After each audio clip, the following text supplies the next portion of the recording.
That means it's time for Senior Talk, which is brought to you by the Solon American Legion and Senior Benefits. And now here's your host, Rex Brandstatter. Good afternoon, husky old Tommy there. He's got a little husky voice today, folks, so he'll take a little break here, and he'll sit back maybe and listen to a little Senior Talk. What a great day for Senior Talk. Look outside and or go outside or do both.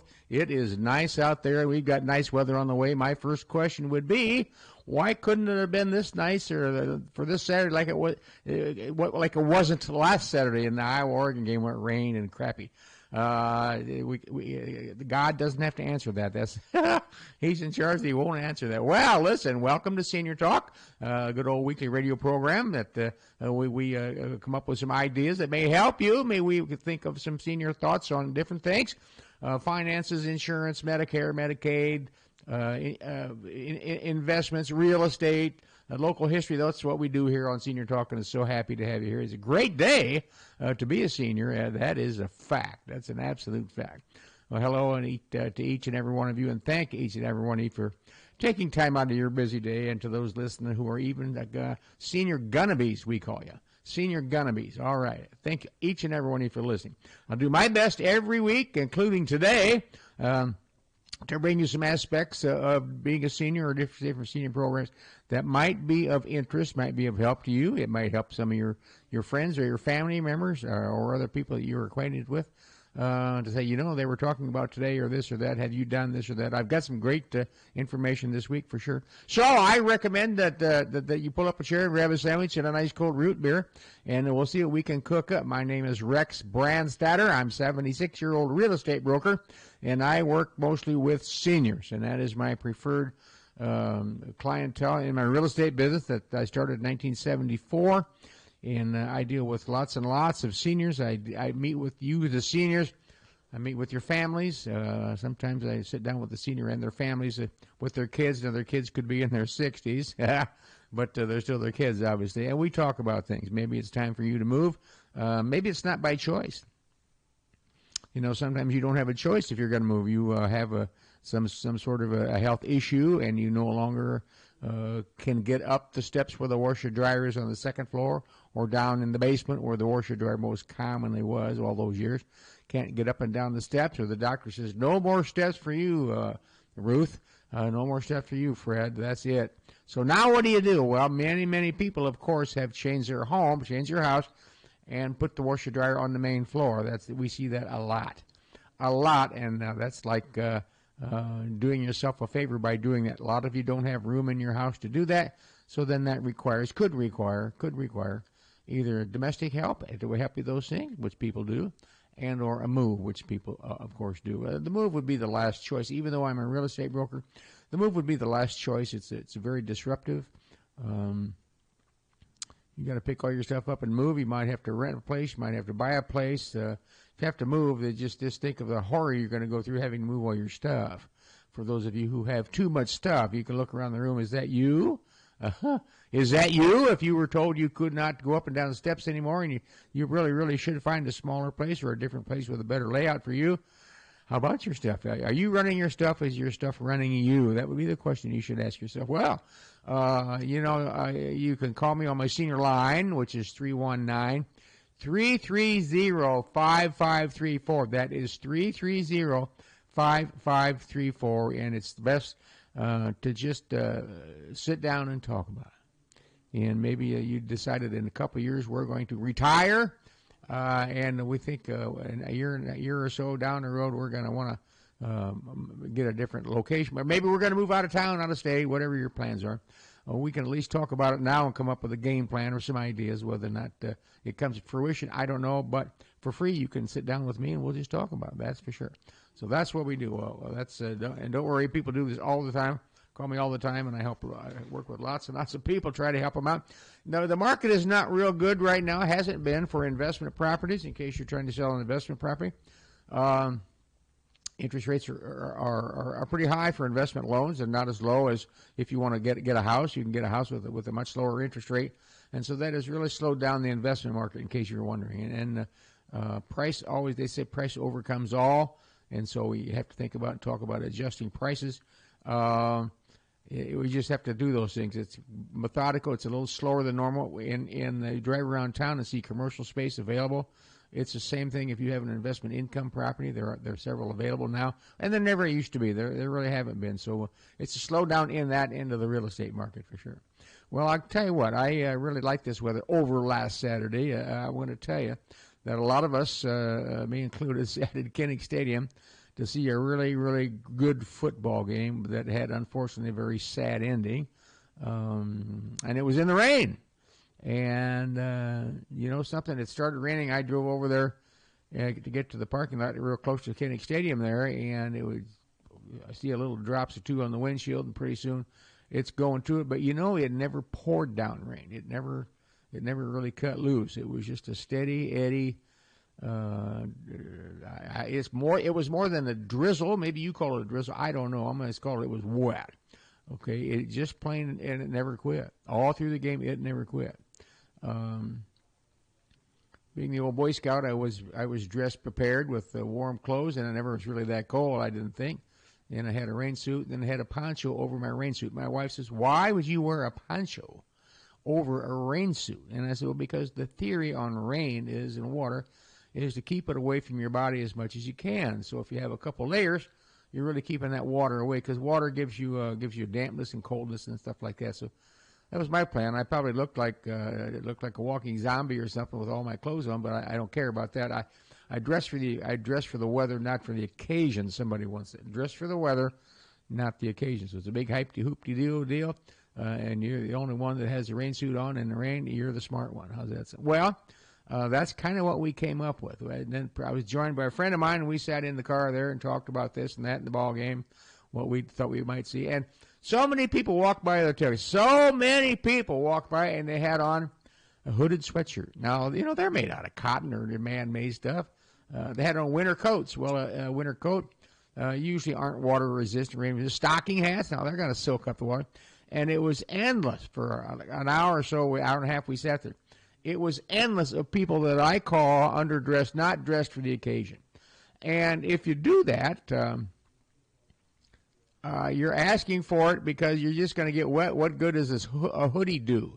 A hoodie in 10 minutes is wet and heavy, and now it's cold. I mean, we were just couldn't believe.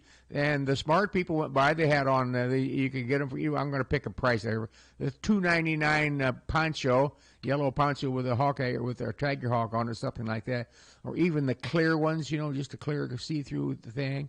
A lot of people had those on. It doesn't take much. You don't have to have a super duper uptown thing to keep the water off you. Anything helps keep water off you. So I'm not going to go too much farther than that, but I felt pretty good, pretty proud of myself. Of course, I had waterproof shoes on with the rubber soles, so I did not get wet. So that's the story. I would just I shook my head. I just can't believe the people who were underdressed for the day. And I did see a lot of people after the game. They were soaked because it rained the whole game. Yeah, it really did. And those people were wet and cold, and I was dry. Aha!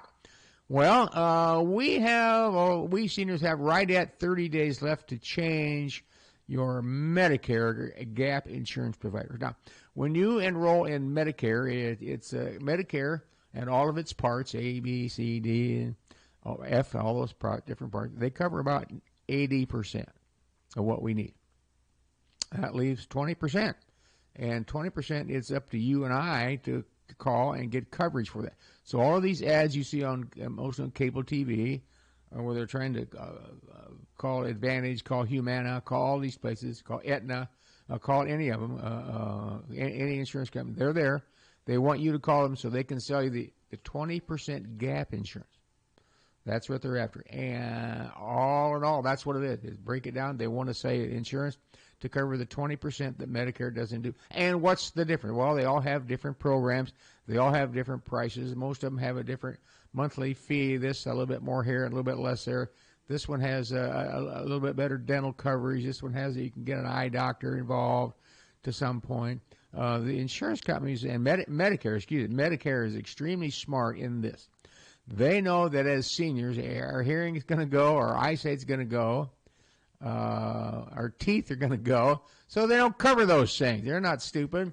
So So that's what you need to go. And these companies that are advertising, some of them have a dental program, and that's the whole secret to it. You need to call, and I recommend not the guys on TV with the 1-800 number. I recommend you call your local insurance agent. You call your local insurance agent, the guy or the lady you bought your house insurance from, and tell them you're in the market for some Medicare gap insurance.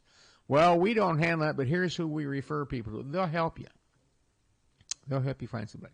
Ask some of your friends. Ask some of your lady friends, some of your buddies down at the coffee shop, and see who they use. They'll give you, because not all local insurance, I want to say guys, companies handle that. So you'll need to find one. And then what you need to do, you go sit down and talk. Don't buy anything over the phone. Go sit down. You're a senior. This is very, very important that you have this coverage on hospital bills. You're going to 80% certain things will be paid by Medicare, but there are things that Medicare does not cover. Now, if you've been mailed, if you're on Medicare, you received what I call a catalog. It's about a half-inch thick and 8.5 by 11 book size, and it's called Medicare and You. And I keep it in my office. We get two, one for my wife and one for myself.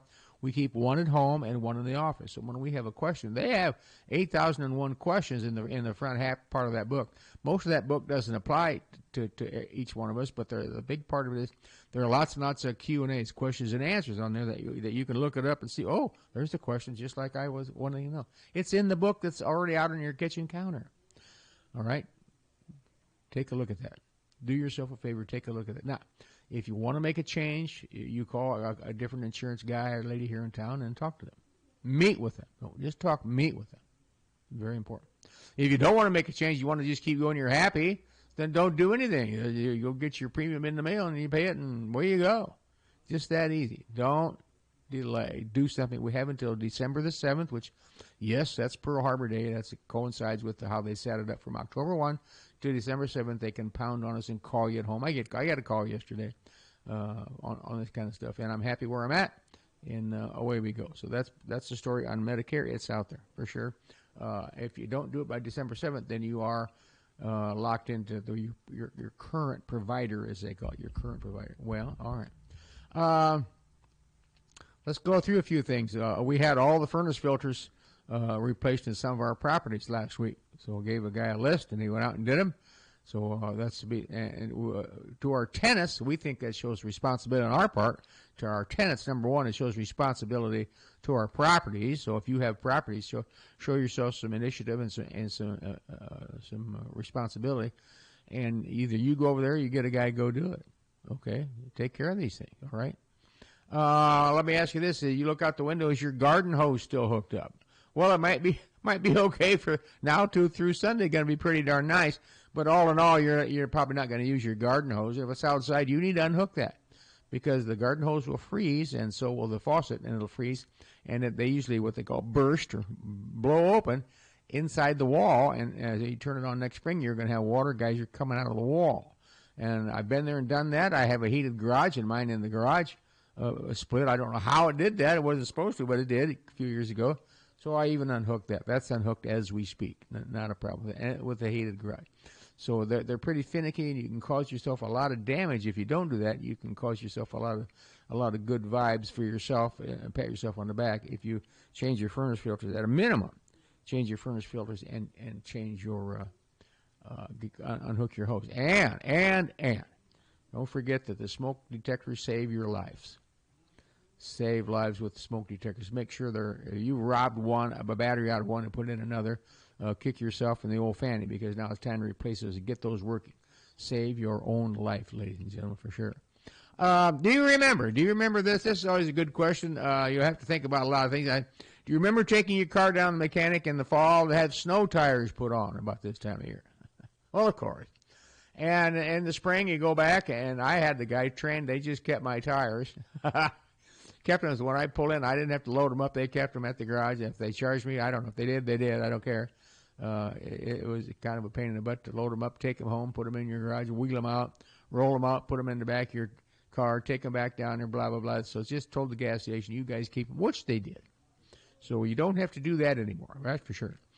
Well, I was reading that Clear Lake, Iowa, up in that northwest part of Iowa, the other night got 5 inches of snow. I think it was Sunday night. we got the rain, and we're going to call it drizzle here on Saturday and part of Sunday. By the way, I was out at an event on Sunday afternoon, and it was darn cold. And I had to be there, and I was outside for about 45 minutes standing there listening to a guest speaker type of thing.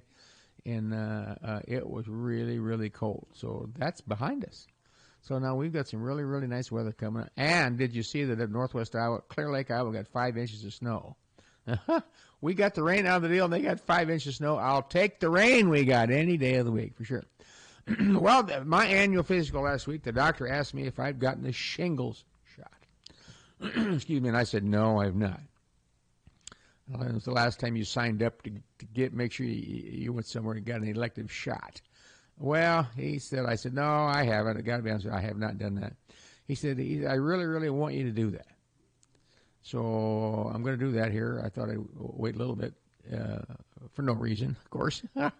I'm going to wait. It's a double shot. You get one shot now and for shingles, the next shot a couple weeks later or something like that. So my wife and I said, you're going to go down the drain with me, so we'll go later together. That's what we're going to do.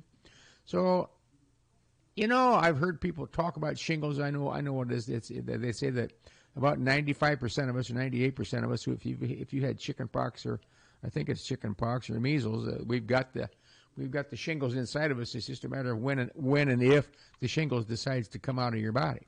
Well, it can any day. We can start tomorrow. You're going to have an issue. Well, I talked to a couple people.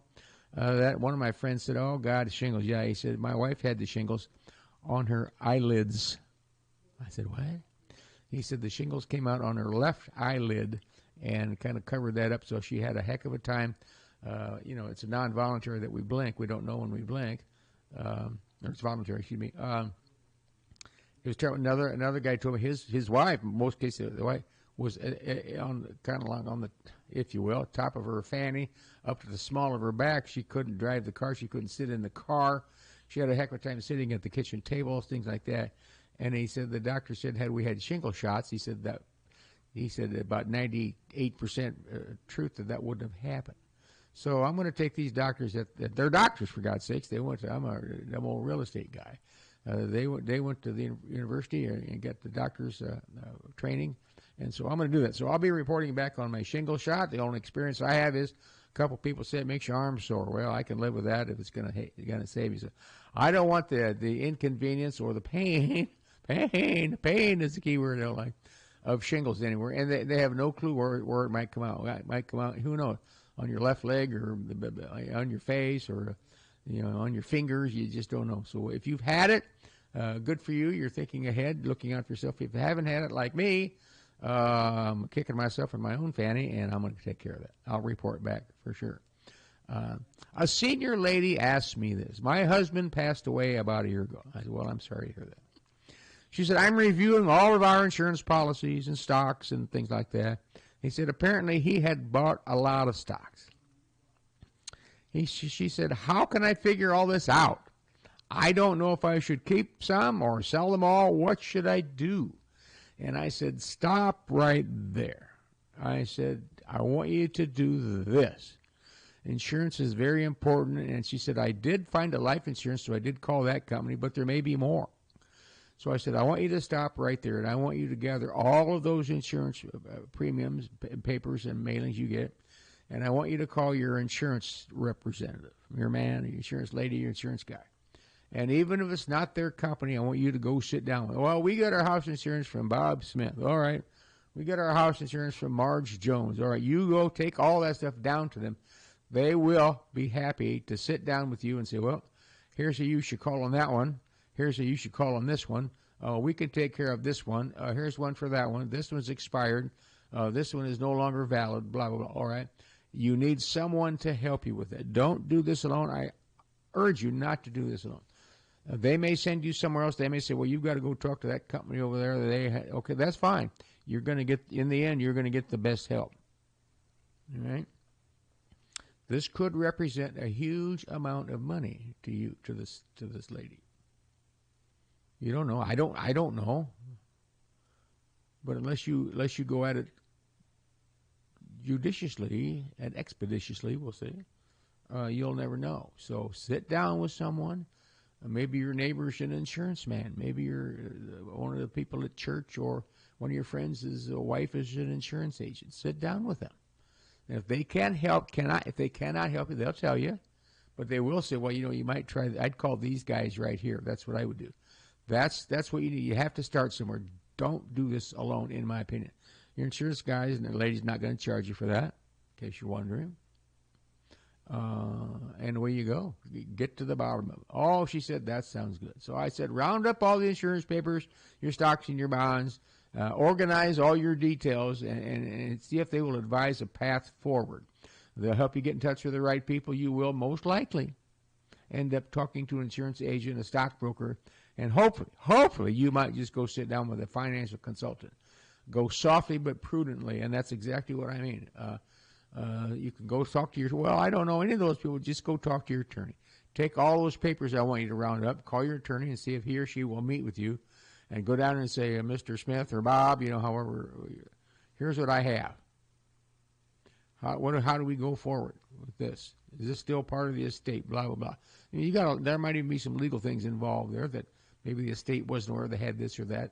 Could be. I don't know. But go about this. And this happens, ladies and gentlemen, this happens all the time. Every time someone passes away, that leaves behind a paper trail to insurance, to investments, to real estate, all kinds of different things. One party may or may not have known the other party had. So go about it professionally. All right. A senior couple asked me this. This is a good one. Can we rewrite our will to change how we distribute money and other things to our kids? Can we rewrite our will to change / update, I put in there, how we distribute money and other things to our kids? We think one son has no need for any money and a daughter who needs money. Would it be fair to do that? The answer is, to the original question is, can we rewrite our will? The answer to that question is yes. Now, I'm not an attorney, but under Iowa law, you can make any changes you want. As long as you have 2 witnesses and notary, you can make any change you want. Can you not give your son Jimmy, I'm just going to pick a number of folks, $25,000 and give more money to your daughter Sarah? Yes, you can do that. Can you identify your son Jimmy as not needing money and maybe for other things he hasn't paid any attention to you, never calls, it never comes for Christmas? Those are grounds to make a change right there. It's your money. Here's the bottom line. It is your money. What is it? And then the question, she says, will it be fair? If it's fair in your mind, it's fair. If you have 3 kids and 2 of them live out of state and you only see them at Christmas every other year and you talk to them once in a while, but you have a son here in town or a daughter here in town or close by, and they come over and help you do this and help you do that, maybe help you mow the grass, and you're always there when your husband needs this or that, or just when you need help, they're always around there. They're not doing that for the money. They're doing that because they're the parents. But in the end, you have the ability to reward them for that. That is fair. That is fair. Now, when you're gone and the 3 kids circle the wagons on this thing and they read the will, and Jimmy, the guy who never paid any attention to helping out, he gets $5,000 less or $25,000 or $100,000 less than the others, he'll know why. He'll know why. All right? So the answer is yes. It's your money and you make your decisions. Sometimes decisions are not easy, but they make sense in your mind and they make sense in your case for sure. Well, I ran into a longtime friend and fellow senior now, and he says, what is your best advice for finances for seniors? I said, well, I don't give money advice. I don't do that. I don't recommend anything like that. I said, but to do what your mom and dad told you to do, or what your financial advisor would always say is, watch your expenses. That's my number one response. I didn't tell him what to do with his money. I won't do that. I can. I'm not licensed to do that. But I just said what your mom and dad would have always said. You better watch your expenses. Now, don't be spending money foolishly. God, I had that talk 1,000 times. Watch your expenses. That's the first thing you could do to manage your money. That's the first thing you could do to find some money. Watch your expenses. Don't spend so much. Don't spend stuff on things that, God, I remember when I was a kid, my dad classified 2 things. We had to classify 2 things, my brother and I. A want or a need. And everything that we wanted actually became a need. So Roy Rogers, pistols, Roy Rogers and Hopalong Cassidy shirts and outfits, stuff like that. That was a need. Well, all were told that was a want. He knew that. I didn't. He knew that. I probably did, but in my brain, as an 8-year-old kid, I needed that Roy Rogers gun outfit for sure. I needed that new bike when I was 11, a new bike. Is that a need or a want? Well, that's a need, for God's sake. That's a need. So you can control that part of your spending by needs and wants. And actually, when you get older, who cares what you need? Just go buy it if you want to. That's my advice too. But watch your expenses. And if you really want to disappoint yourself, sit down with a checkbook or sit down when you get your credit card report and see where your money's going. Take a look and see if you're not checking your credit card report every month, you're not going to say fool. I'll never say that, but you're leaving yourself wide open, folks. When you get that credit card report, my wife goes through it every month. What's this, pal? God, I don't know. I forget now. What did I spend $38.14 for? Oh, that's right. I just ordered. Matter of fact, I just turned myself in. I just got a text this morning that my package is being delivered, and I said, "What did I order now?" Well, I ordered a new Dodgers sweatshirt for the World Series. She gets there before I do. She'll, "What's this, pal?" That's what it is. So just watch your expenses, folks, and get a grip on your own expenses and your own. You can do this. You can do this. Sit down and pay some attention to what your hard-earned money. Well, yesterday, this meant more than today, but happy birthday to the United States Marine Corps, 250 years old. I have lots of Marine friends. You can reason. I always say you can reason with a lot of people, but you cannot reason with a Marine. 250 years old, the United States Marine Corps. Semper Fi to all you men and women. Did that. Thanks for protecting our country. Yep. That's my theory. I know a lot of Marine. You can reason with a lot of people, but you cannot reason with a Marine. They come out to shoot one, and they know best, and they know everything, and it's their way or the highway. That's a Marine. My salute to each and every one of you Marine Corps. So what projects are you working on? Vacation plans? New car ideas? Home updating ideas? Painting the kitchen plans? New siding or roof ideas? Some of these aren't very exciting, for sure, but some of these are needed. So housing for the family, hosting the family for Christmas or the holidays of some sort. Well, good for you in all these cases. You're sitting down, you're having a discussion, you're having a talk. Maybe it's just you at the house, but you decided to maybe have one of your kids come over, or all of them, or two of them, or whatever, or you don't have children, and you say, talk to your friends, what do you think about putting in a new furnace? Who do you guys use? What would you do? My furnace is a long, long time. I don't think it's all that good. Who do you call? Talk about it. Get things out. It's a project, I call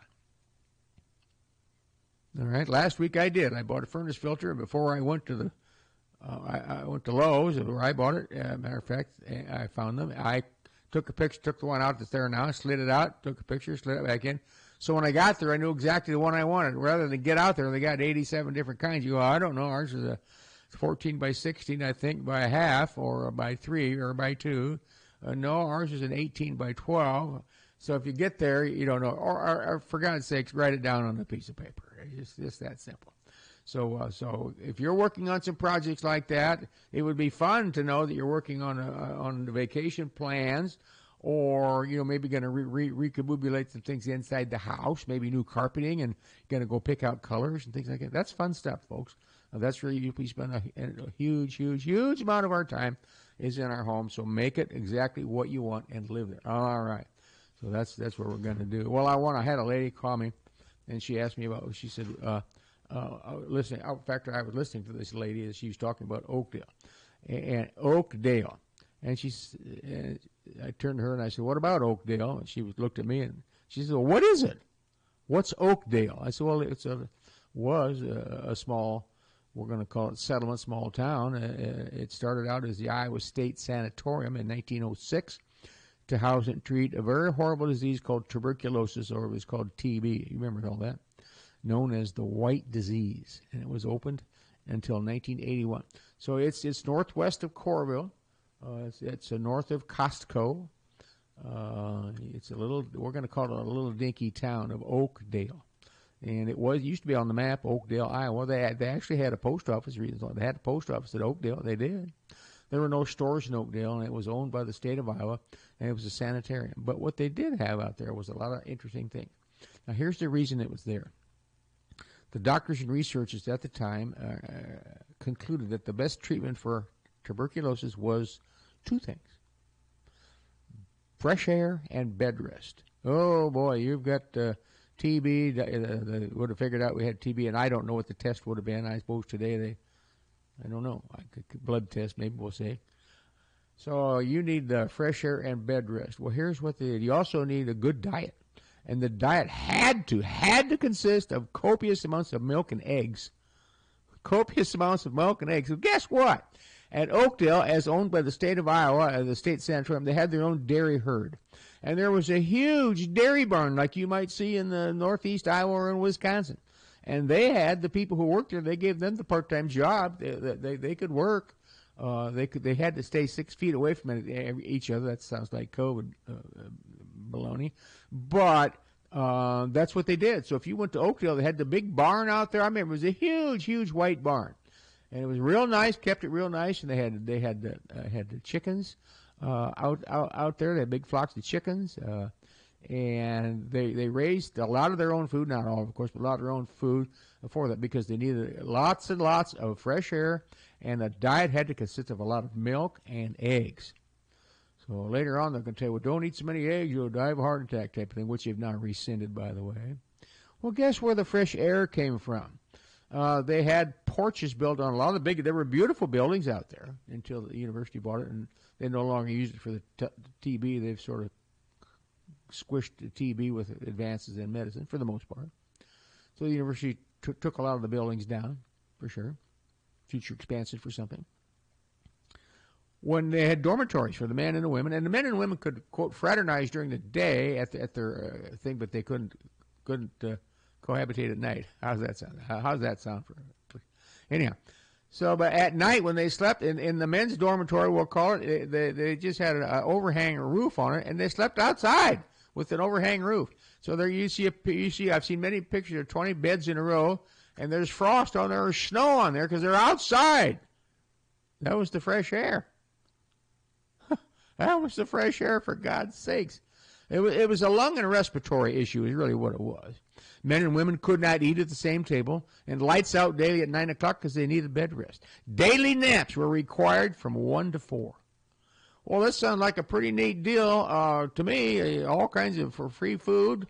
I don't know what they paid. I have no idea about that. When walking to campus, men and women had to maintain 6-foot separation.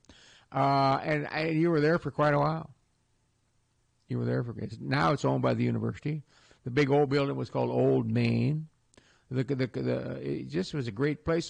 So my dad got a part-time job out there because when he got out of high school at U High in Iowa City in 1936, he became an upholsterer. He learned the upholstery trade. Well, later on, after World War II and in the mid-50s and early 60s, he decided he wanted to get a little part-time job because he missed upholstery. He was busy running his store, Brandy's Vacuum. And he missed the upholstery business, so he decided to take a little part-time job out there. He got paid, but he didn't care about that.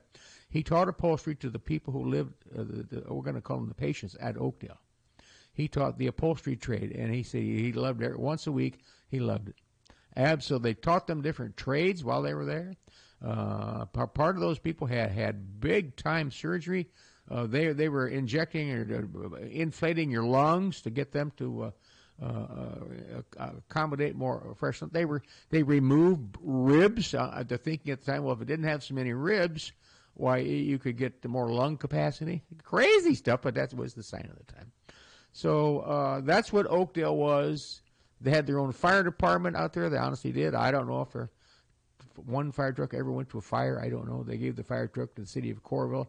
City of Coralville protects fire protection out there. University, the Coralville Police, and Johnson County Sheriff all respond to Oakdale if there's any kind of an issue. Almost all the buildings are gone. It's a perfect place for the University of Iowa to expand at some point for sure. So and how did they get the name Oakdale? Well, Oakdale comes from the oak trees. If you drive out there, you can find Oakdale. There's Oakdale Road, Oakdale Boulevard. Oakdale Road will lead you right into Oakdale, right there. Oakdale Boulevard goes right on the north side. You can't miss it, folks. Famous last word. Because of it's named Oakdale because all the white oak trees, mature white oak trees, are out there. And now it's owned by the university. The CAM bus actually goes there. Well, that's the story in Oakdale. I knew you needed to know. There's lots and lots of more stories. When I was a kid, now let's go back to the late 50s here. Lots of small towns had men's fast pitch fastball teams, softball team, men's fast pitch softball. Oakdale had a team. North Liberty had a team. Hills had a team. The Iowa City Oddfellows had a team, and they played at Oddfellows Ball Diamond out east of City High. Lone Tree had it. It was a big deal, and people traveled around. Well, we decided as kids that my dad, since he was working out there, a little part-time job, they had a lighted ball field for their Oakdale team, and it said Oakdale on their jerseys and everything like that. A lot of people you would know played for Oakdale. We decided maybe we could have a Little League game out there at night. Boy, wouldn't that be kid? We were kids in the late 50s in Little League and playing under the lights. We thought we died and went to heaven. So my dad made an arrangement with a couple other coaches. They went out and talked to the administrator. He said, that'd be great under a one-run rule. What's that? You got to let the people come over and watch the ball games. Well, there was no admission. This is Little League. So what they did was, it wasn't the university, it was Oakdale State. They came up with a couple sets of real small bleachers, 4 or 5 row bleachers. And those bleachers, every time we'd play Little League games out there, and then we'd have an all-star game on Sunday afternoon. And it was packed, and it was a great time. The Crandick train went by in the outfield. We'd have to stop the game so the Crandick could go by sometimes. Small town Little League baseball at its finest, all at Oakdale, Iowa. So that's my little story on Oakdale. And take a drive out to see Oakdale. See what you think. Not much left from what you remember it, but just remember it. The university owns it, and they'll use it to their best advantage soon. Well, the greatest secret in life is this: we never know how long we're going to be here, and I mean here. I mean living with full faculties or living with or without full faculties. If you've got your full faculties, you're here. If you're not exactly here. You could be a stroke victim or through an accident or dementia. Then you're here, but you're not here. All right. Knowing that fact, it is so very important that we do what? We do all we can while we can. Do everything you can, whatever that is, do it while you can, because guess what? Too late may come too soon. Isn't that the truth? We were going to do that, but now I have a bad back. I fell down and I can't do that. Well, we never know what's going to happen. So do all we can while we can, and too little may come too late. Don't let that happen to you. So my salute to all veterans, absolutely all veterans. Thank you for serving our country. And happy birthday again to the Marine Corps. And so thanks so much for listening today on Senior Talk. And you can get me on my senior line at 319-330-5534, 330-5534. And give me a call. I'll be happy to talk to you. This is Rex Brandstatter from Senior Talk. Thanks for listening. We'll see you next time. So long. Looking for a place with a fun, casual atmosphere?